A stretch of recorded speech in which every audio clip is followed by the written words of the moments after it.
Du désert à l'oasis, votre émission, Madame, Messieurs, nous sommes là pour un nouveau numéro.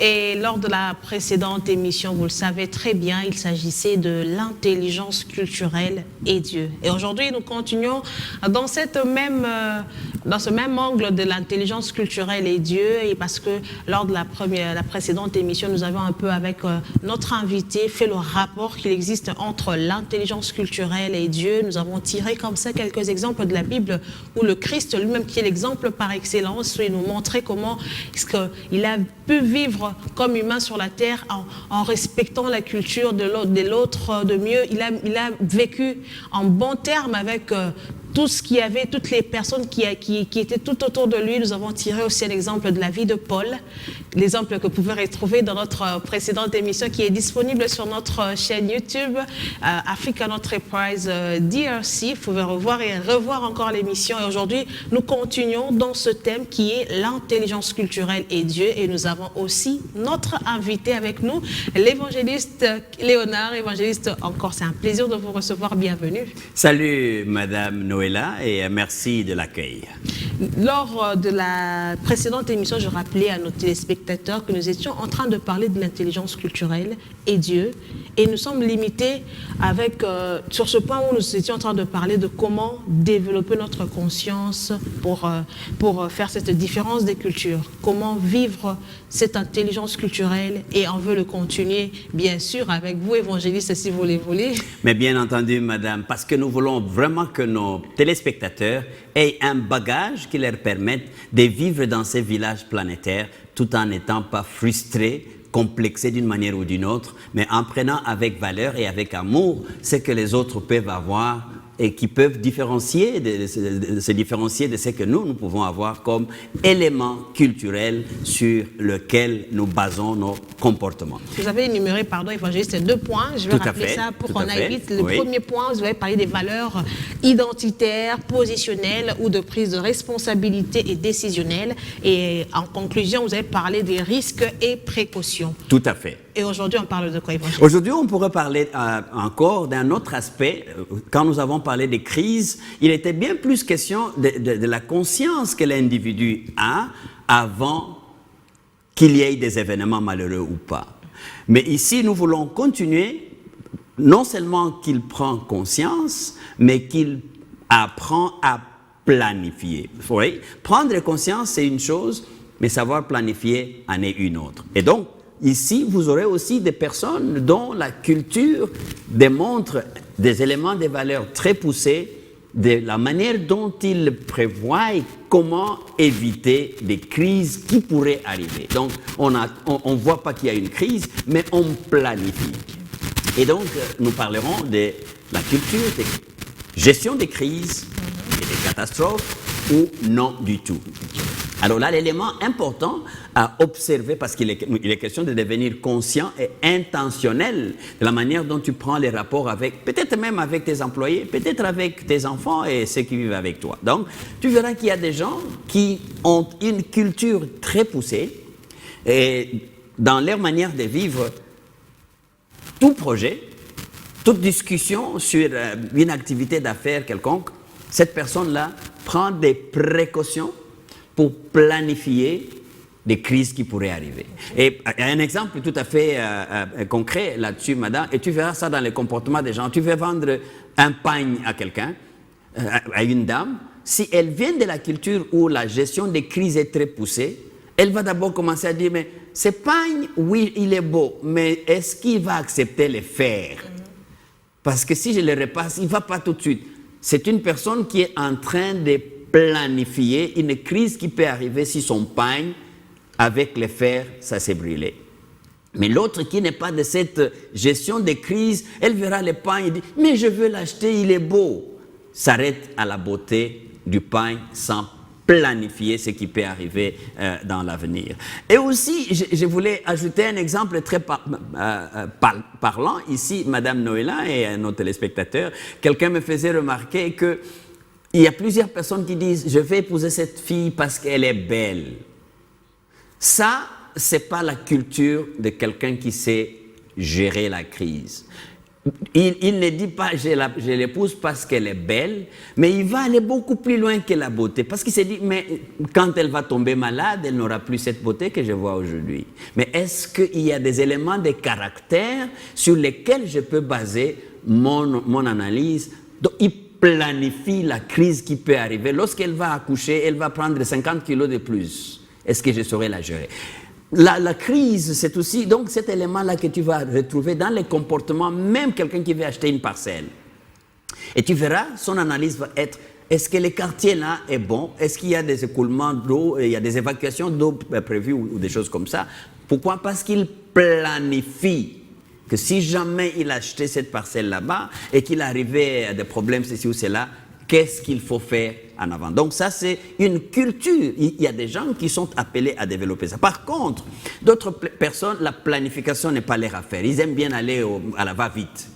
Tu l'invites, tu as des individus, tu les invites à ta fête. L'autre dit, attends, la fête aura lieu à quelle heure? Nous sommes dans une ville où il y a des embouteillages. Est-ce qu'on peut terminer à 18h et puis commencer à arriver à la maison à 20h? L'autre, qui n'a pas la nature de planification. Non, ok, allons-y, c'est la fête, allons-y. Sans ce sens de planification. Et il y a des gens qui vivent comme ça. Il y a les pour et les contre par rapport à cet élément de crise. Voilà un peu, Madame Noëlla, ce que je pouvais ajouter un peu à ça. Et c'est pourquoi tu verras que, par exemple, dans la personne qui a la culture poussée de planification, il évite que les crises les surprennent. Il évite que les catastrophes les surprennent. Donc, il planifie tout. Et ça, c'est même très important pour nos gouvernants, pour éviter qu'on aille acheter le maïs dans un autre pays. Ils planifient des périodes où il y a la sécheresse, des périodes où il y a la pluie, etc. Donc la planification devient un élément culturel très important quand tu veux même engager des personnes. Tu sais bien identifier cela et tu en deviens très conscient, Madame Noëlla. Et après les valeurs identifiables, le risque et précaution et les crises, de quelle valeur peut-on parler encore aujourd'hui? Mais oui, Madame Noëlla, nous pouvons aussi parler de la dichotomie et la globalisation.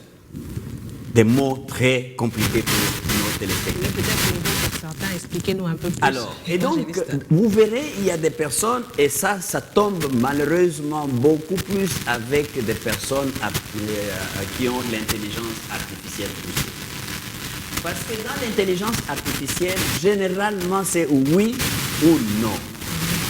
C'est faux ou vrai. Donc ça, c'est la dichotomie. Et il y a des personnes qui, dans leur vie, ils aiment bien vivre avec une logique. Quelque chose qui ne passe pas dans la logique telle que lui, il prend, tout le reste ne passe pas. Et donc, quand vous parlez avec des personnes, vous constatez que cette personne, la plupart des fois, les jeunes les appellent carrés. Okay. Vous voyez, si ce n'est pas blanc, c'est noir. Alors que nous savons qu'il peut y avoir une couleur intermédiaire entre noir et blanc. Donc, et ceux qui sont carrés, c'est-à-dire pour eux, soit la pensée qu'il a exprimée atteint la logique de l'expression ou non. Ça, c'est des gens qui sont à valeur culturelle de la dichotomie, si vous voulez bien, de oui ou non, pile ou face, recto ou verso. Alors que les autres sont plus d'une tendance globalisante. Il prend l'affaire, il analyse ce qu'il entend et ce qu'il n'entend pas, entre en ligne de compte pour l'analyse et pour ses conclusions. Et donc là, vous voyez des personnes qui peuvent agir dans ce sens-là. Ceux qui sont dans la dichotomie, ils voient les verres soit à moitié pleins ou à moitié vides. Il n'y a pas d'intermédiaire. Alors que ceux qui sont dans l'aspect globalisant, ils diront, mais les verres contiennent de l'eau. C'est essentiel. Donc, tout ce qu'il y a là, c'est important. Vous voyez, c'est un peu des exemples comme ça qui peuvent nous aider à comprendre cet élément de valeur. Donc, vous voyez qu'il y a des gens, j'ai parlé avec quelqu'un, quand il a menti, il reste sur cette ligne-là, il ne sait pas comment il peut reculer. Et vous sentez que pour l'attraper, c'est facile. Pourquoi? Parce que dans sa tête, c'est linéaire, il n'y a pas de zigzag à faire. Mais d'autres, il sait manipuler, il sait jongler entre plusieurs éléments et il se trouve au milieu parce qu'il prend la situation de manière globale. Vous voyez, c'est un peu comme ça que nous pouvons considérer cette valeur des dichotomies et de la globalité, Madame Noëlla. Et c'est une valeur très, très importante. Ça te permet aussi d'identifier des personnes avec lesquelles tu peux être en train d'interagir. Et comment cet aspect dans le processus de raisonnement peut aider dans une situation où l'intelligence culturelle peut aider? Mais tout à fait, madame. Vous voyez, si vous faites très bien attention par rapport à la communication que vous avez ou à l'interaction que vous avez avec des personnes, une personne qui est tout à fait des valeurs dichotomiques, vous allez distinguer sa capacité de faire des choses qui ne vont pas dans plusieurs directions. Mais plutôt notre qui est de la culture globalisante, vous verrez qu'il sera très à l'aise pour aller dans un sens comme aller dans un autre. Quand il doit baisser, il baisse. Quand il doit monter, il monte. Alors que celui qui est linéaire, vous voyez, il reste sur la ligne. Tout ce qui n'est pas sur la ligne ne marche pas pour lui. Donc sa logique reste constante. Et ça, l'un ou l'autre sont des types de personnes qui sont très importantes à travailler avec parce que l'un peut être frustré lorsque les conditions deviennent un peu en dehors de sa portée, tandis que le premier peut très bien gérer avec ou sans des choses qui soient en dehors de sa logique. Qu'avez-vous pour nous encore aujourd'hui, évangéliste? Videz-vous de toutes les valeurs que nos spectateurs aimeraient bien connaître? Se vider, ça sera difficile, Madame Noëlla, mais Vraiment. je peux ajouter une autre valeur ici, parce que la liste est vraiment pas exhaustive. Pour le plaisir de nos téléspectateurs. Comme nous le disions, Madame Noëlla, et vous me l'avez demandé, nous sommes en train de cultiver une conscience, une intentionnalité dans vos rapports pour que vous cherchiez des valeurs. Quand vous les avez vues, vous savez que telle personne est différente de ma façon de voir des choses. Et donc, ce n'est pas nécessairement qu'elle est idiote, non, mais elle a une autre façon de faire. Et qu'est-ce que je peux puiser dans cette personne qui peut m'aider? Et donc, l'autre valeur que nous pourrions ajouter ici, c'est la valeur culturelle appelée relation ou tâche. Et donc, il y a des personnes dans leur comportement, dans leur action, dans leur interaction avec les uns et les autres, des personnes là mettraient l'accent sur les tâches. Vous déposez Madame Noëlla sur le plateau où elle doit faire le journal, peu importe les caméramans autour d'elle. Elle, c'est son journal. Peu importe les va-et-vient qui peuvent se passer dans son studio. Elle, c'est son journal. Elle accomplit son journal et quand son journal est bien réalisé, à la fin, et les téléspectateurs, et les auditeurs, et ses chefs, et tout le monde est content, ça lui donne satisfaction. C'est des personnes dont la valeur culturelle liée à la tâche est très poussée.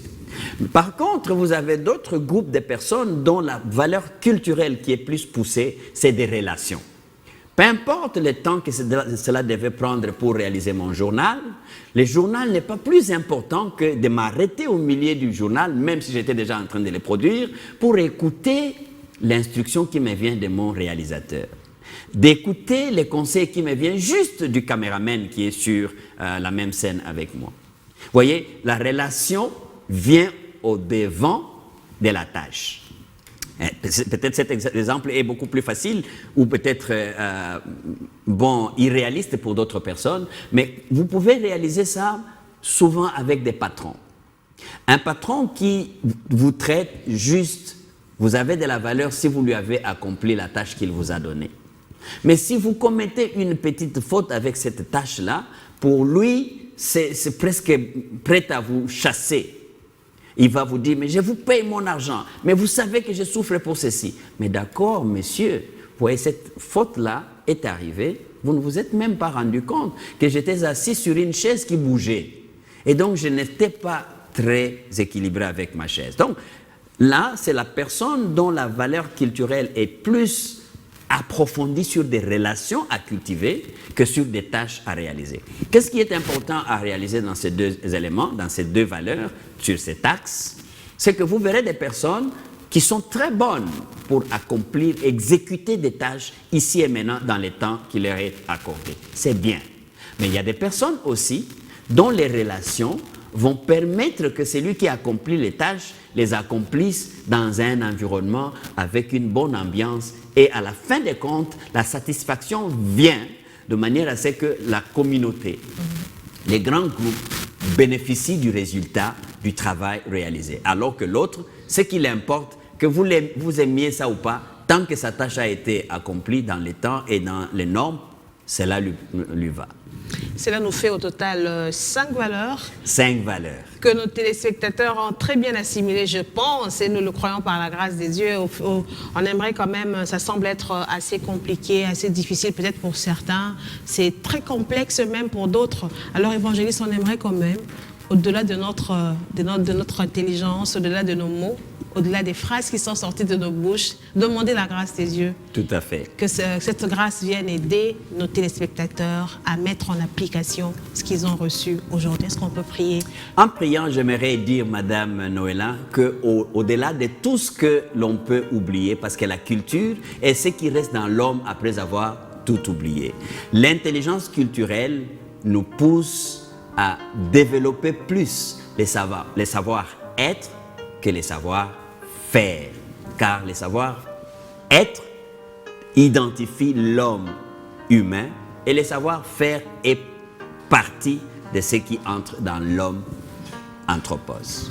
Père, nous prions en ces moments particuliers pour qu'au travers de cette émission, notre conscience soit développée de manière à ce que face aux multiples relations, dans les contextes variés dans lesquels nous pouvons être, que nous puissions rechercher avant tout, dans nos rapports, les bien-être de l'autre, plutôt que les faire des tâches qui peuvent détruire par moments la convivialité nécessaire dans la communauté. Aide-nous, au nom de Jésus. Amen. Amen. Amen, amen, amen. Madame, Monsieur, merci. C'est fini pour aujourd'hui. On se retrouve très prochainement avec le même plaisir par la grâce de Dieu. Que Dieu vous bénisse.